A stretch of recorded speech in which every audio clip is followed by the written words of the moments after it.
Hey guys, welcome back to New York or Nothing. I want to bring you guys back to the New York side of things. The last two videos we talked about the Super Bowl, and I had to cover the biggest sporting event of the year, especially because I'm trying to be a sports channel. But now we get to go back to something I'm comfortable with, something I love, New York sports, especially the New York Knicks. Now we get to talk about the biggest move that the Knicks have made in the last year, which is the Derrick Rose trade. Personally, I love this trade. I think it was just what the Knicks needed to revamp their roster without giving up too much. It might seem like a minuscule move, but I really do feel like this is the move that helps push us into the playoff play-in spot. We've been having great play from our team all year, but when it comes to the fourth quarter, when it comes down to closing minutes, we don't really have someone to give the ball to and just make sure that we can get a bucket. Randall try a lot of times, but you know, he's a great stat stuffer, a really great guy, you know, playing amazing this year, playmaking wise, shooting the three, you know, spreading the floor. But you know, he's just not someone I want to see hold on to the ball in the last few minutes and try to create a shot, because often the pressure of the double team comes onto him and you'll see him turn over the ball. There's been so many games where I feel like a player like Derrick Rose could come in, show his athleticism, and just, you know, take it to the rim and close out a game. I feel like in previous instances with like Steve Mill in our previous front office, we would have shown that we really wanted Derrick Rose, showed the entire table of the NBA what our cards were and what we were willing to give up, and then give it up. The Pistons wanted to trade for Frank Ntilikina or Kevin Knox, and we could have easily done that trade. Derrick Rose is definitely much more valuable than those two players are to us right now, in my opinion. However, we want to save onto those pieces to make a different trade later. I feel like this isn't the only trade that the Knicks are going to make right now. I feel like this was the first of many to, you know, really solidify us in that playoff play-in spot, because, you know, although we are trying to keep our options open in terms of rebuilding, playing the young guys, you can really see that it's a win now mentality, and Tom Thibodeau wants to win now. That's personally why I'm okay with giving up what we gave up. We gave up a G League player in Dennis Smith Jr., who I don't see as someone who's going to be part of our rotation again, and we give up our latest pick of this year. We have 4 picks this year. We have the Knicks 2021 pick, which could end up being a lottery pick, or could just end up bouncing out of the lottery based on our positioning. From what I'm hearing about the Mavs pick, which is another pick that we acquired through the Porzingis trade, that pick could be a top 15 pick based on the Mavs performance. If the Mavs perform as a top 4 offense in the West, the pick that we get could still be in the top 15, which I'm more than okay with. The third pick is going to be the Detroit pick, which is going to, you know, land us a pretty good spot in the second round, because the Pistons aren't playing too well, and this trade also pushes for that narrative because they got rid of one of their closers in Derrick Rose, who, you know, now they might not be able to close out games as well, so we might have a better drafting spot because of that. So I love this move with the Pistons specifically. The pick that we traded off, which was our last pick, would be the Charlotte pick. Now, since the Charlotte Hornets are playing really well, that pick would probably land us around a late second round pick, maybe around the 40s. Not saying those picks aren't valuable, but I'm okay with giving up that pick. It's very clear that we're trying to win now, so those 4 picks, I don't see them as something that would have panned out. I don't think that we would have drafted 4 rookies and thought of, yeah, we should win now with 4 rookies. That wasn't going to happen. So those picks we're going to use to retool our roster regardless, or to trade up in the draft. So I'm okay with giving up the worst of the 4 picks. At least we didn't give up any of our first rounders, and you know, that Pistons pick might as well be a first rounder because it's in that early second round. Now that we've covered why I believe that it was a good value in terms of the trade and, you know, shows competency in our front office, let's talk about Derrick Rose himself. Now, a lot of you guys might have a sour taste in your mouth from his previous stint with the Knicks, because he did leave our team randomly with no answers, and you know, we traded him off not for much. But I want to remind you guys of who Derrick Rose was at that moment. So Derrick Rose went through all his injuries in Chicago and went to the Knicks as his first team out of Chicago, out of the first team from his hometown. He was playing under Jeff Hornacek, who was hired to be a coach for us for the triangle offense under the front office regime of Phil Jackson. Now, we all know how that panned out. They were asking a lot from Derrick Rose, and they thought they created a super team in him, with him and Carmelo, Porzingis, which clearly did not work out. The Joakim Noah contract, which was just horrible decision making. I'm not gonna lie, at that time I was one of those people who had the cover photo on Facebook of New York's next super team, and yeah, no, we fucked up that bad crazy. At that point, Derrick Rose still wasn't humbled. Yeah, he had his injuries that did humble him, but you know, he still thought he could be a starting caliber point guard in the league. Afterwards, you know, he was considering giving up on basketball. When he left our team, he went back to Chicago and he was genuinely considering, you know, giving up the sport that he loves so much.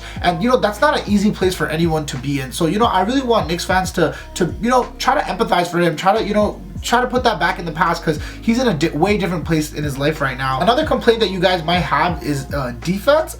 Derrick Rose isn't by any means a bad defender, but he might not be a defensive stud. I just want to remind you guys that we don't particularly have any crazy defensive players on our roster besides Frank Ntilikina, who has been out of our rotation for a while. So I don't think we necessarily need like a player to just be a defensive hub for us. We need our team's defense to overall be good. We need mostly our defensive schemes to work out, and we need the switches to work out. So we don't really need Derrick Rose to be a particular defensive stud. We just need him to hold his own, which in my opinion Elfrid Payton hasn't been doing. So regardless, we have an upgrade in terms of the point guard position. Another complaint that you guys might have is that Derrick Rose will be coming in and taking up all of our star point guard Immanuel Quickley's minutes.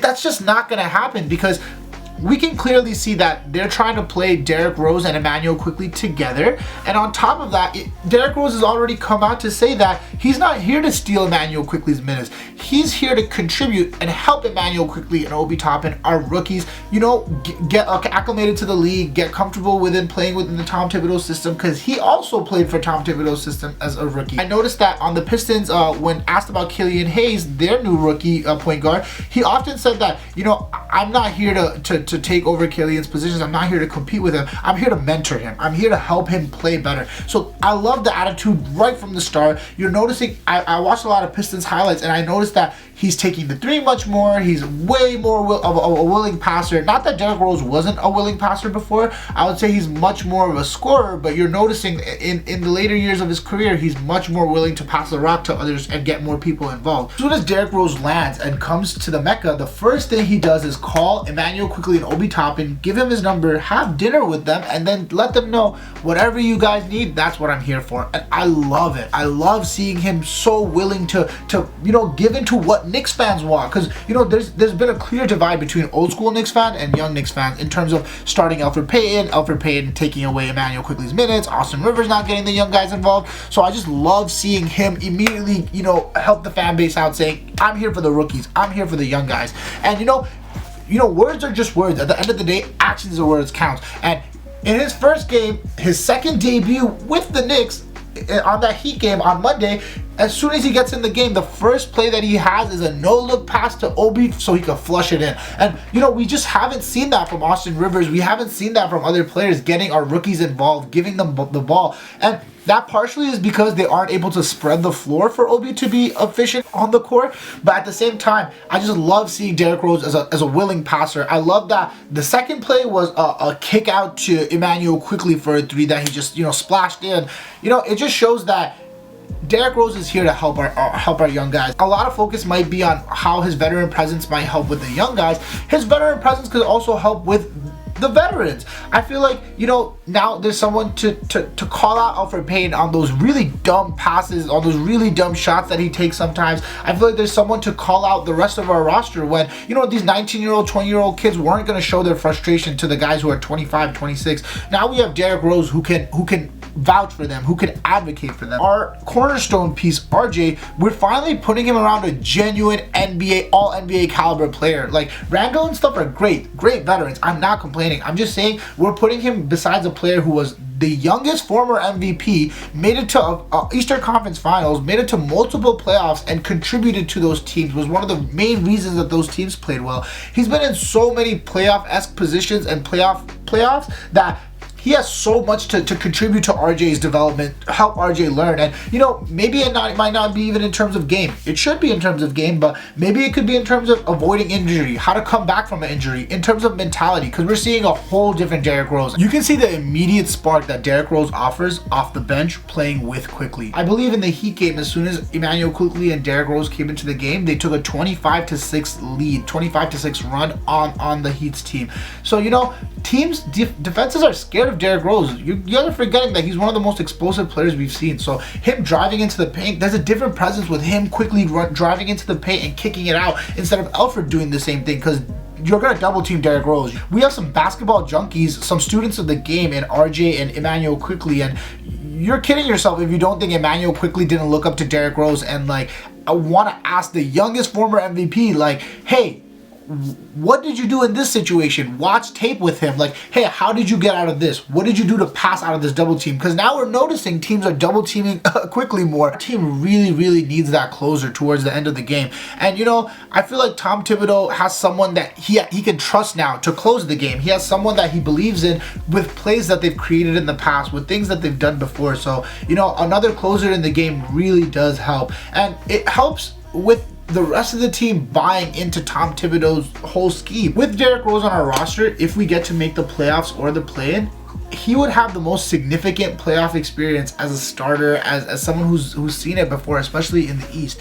Austin Rivers has definitely made a few playoff games before, but as a backup and as a streaky player. So, you know, you don't expect as much from Austin Rivers. If the Knicks can help reignite Derrick Rose's career, especially with a playoff push, that just helps free agents just want to come to New York much more. You know, you get to see a competent team. You get to see one of every basketball player's favorite player reignite his career with the Knicks. It shows competency. It shows that we're moving in the right direction. Seeing Obi able to play well alongside Derrick it was so worth trading that second round pick. If we get to unlock better play from our rookies, Obi and Emmanuel quickly, just with Derrick Rose on the floor, that I'll take that trade every single day. Personally, I'm gonna give the Derrick Rose trade a B-. I'm giving it that B higher tier grade just because I like what he can do for us in terms of closing games. I love what he could do for us in terms of our rookies, in terms of our veteran players. He just brings a presence to our team that we clearly did not have before. The reason I'm giving it that minus and I'm not going over with that B+,